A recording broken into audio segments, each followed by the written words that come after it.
हरिओम प्रिय दर्शकों, यदि आपकी तुला राशि या तुला लग्न है तो इस वीडियो को बहुत ध्यान से देखिएगा, समझिएगा। इस वीडियो में हम समझने वाले हैं बुध वक्री प्रभाव को।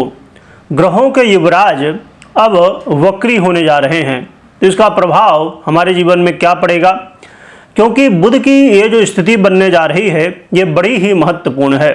क्या ग्रह स्थिति है, क्या हमें प्रभाव मिलेगा और क्या उपाय करने होंगे, सभी कुछ जानेंगे। आइए जानते हैं कि ग्रह स्थिति क्या है। बुध की अब वापसी होने वाली है 15 मार्च 2025 को। तो 16 मार्च से आपके जीवन में क्या परिवर्तन दिखेगा। ये 7 अप्रैल तक वक्र अवस्था में रहेंगे और फिर पुनः अपनी स्थिति में परिवर्तन करेंगे।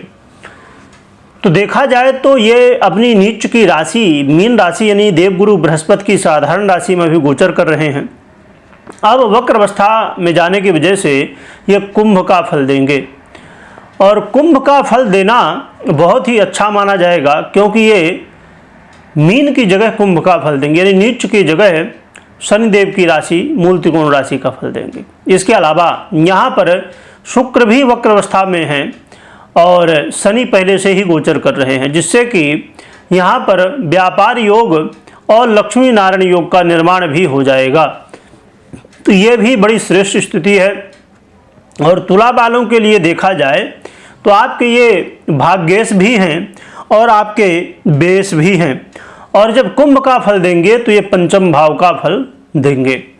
तो अपने आप में बड़ी श्रेष्ठ स्थिति बनने वाली है। आइए जानते हैं कि क्या प्रभाव हमें मिलेगा। देखा जाए तो ये बुध का परिवर्तन विद्यार्थियों के लिए, स्टूडेंट के लिए बहुत अच्छा है। यदि आपके इस समय एग्जाम है या पढ़ाई से रिलेटेड जैसे एडमिशन वगैरह भी इस समय चालू होते हैं, तो इन सभी क्षेत्रों में आपको अच्छे परिणाम देखने को मिलेंगे। संभव है जैसे आप एडमिशन के लिए प्रयास कर रहे हो तो अच्छी स्कूल में आपको एडमिशन मिल जाए, अच्छे कॉलेज में। और जो विद्यार्थियों के एग्ज़ाम है उनके लिए भी ये जो है तो ऐसा कहीं ना कहीं माहौल बनेगा जिससे आपको अच्छी स्थिति देखने को मिले। तो इसलिए बुध का ये परिवर्तन काफ़ी बेहतर माना जाएगा स्टूडेंट के लिए।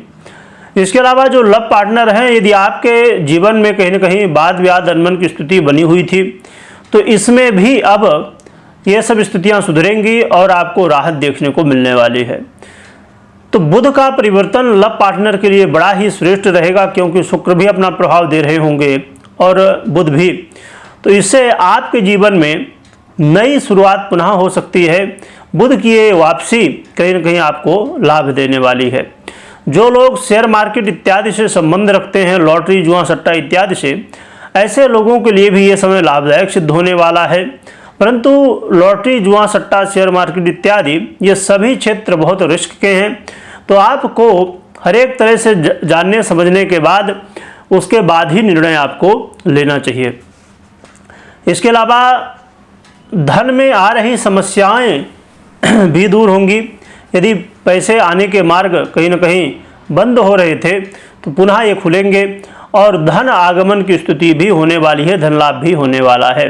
इस समय कई सारी आपकी इच्छाएं भी पूरी होती हुई दिखाई देंगी और आपके जीवन में यदि कोई काम आप कर रहे थे और उसमें रुकावटें आ रही थी तो ये रुकावटें भी दूर होती हुई दिखाई देंगी। भाग्य का साथ मिलेगा और पिता के जीवन में भी बदलाव आएगा। साथ में जो लोग विदेश से जुड़े हुए हैं या विदेश यात्रा करना चाहते हैं या उच्च शिक्षा के लिए या पढ़ाई के लिए विदेश में जाना चाहते हैं, उनके लिए भी ये अवसर है।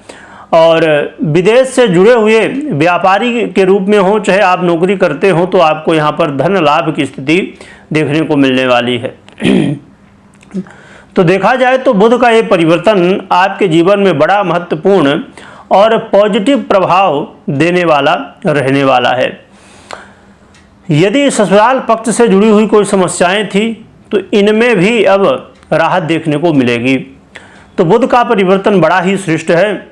और साथ में इस बात का हमेशा ध्यान रखिए कि कभी भी कोई भी निर्णय आप ले रहे हैं तो मात्र गोचर के आधार पर नहीं लेना है।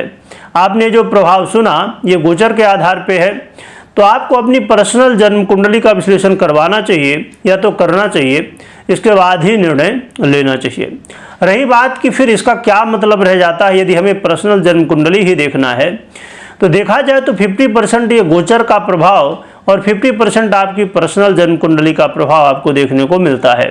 यदि हम गोचर कुंडली का भी ध्यान नहीं रखते हैं तो भी समस्याएं हैं, और पर्सनल जन्म कुंडली का ध्यान नहीं रखते हैं तो भी समस्याएं हैं। यदि हमें सटीकता में आगे जाना है तो हमें दोनों देखना होगा, समझना होगा। इसके अलावा यदि आपके मन में ये प्रश्न उठता है कि अब जैसे हमने एक ग्रह की बात यहाँ पर की, बुध की बात की, परंतु अन्य ग्रह भी हैं। अब देखा जाए तो अभी चंद्र ग्रहण जैसे रहा और साथ में सूर्य का भी परिवर्तन हुआ, वो भी कहीं न कहीं ग्रहण योग में ही रहे, और भी कई सारी स्थितियाँ, तो हम बहुत चिंतित हो जाते हैं कि हमें बुरा ही प्रभाव हमेशा मिलता है। परंतु ये समझने की आवश्यकता है कि अब जैसे देखा जाए तो बुध बड़े ही अच्छे प्रभाव देने वाले बन रहे हैं, तो कोई ग्रह अच्छा तो कोई ग्रह बुरा, इसीलिए हमें भयभीत होने की आवश्यकता नहीं है, निराश होने की आवश्यकता नहीं है। रही बात उपाय की कि उपाय क्या करना चाहिए, तो उपाय के लिए सबसे सरल साधन है कि आप देवियों की आराधना करिए, किसी देवी की आराधना करिए जिनके प्रति भी आपका लगाव हो।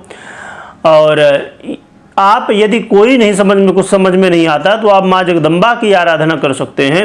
इससे माँ जगदम्बा के आशीर्वाद से आपके जीवन में आ रही समस्याओं का समाधान होगा और उन्नति प्रगति बनेगी।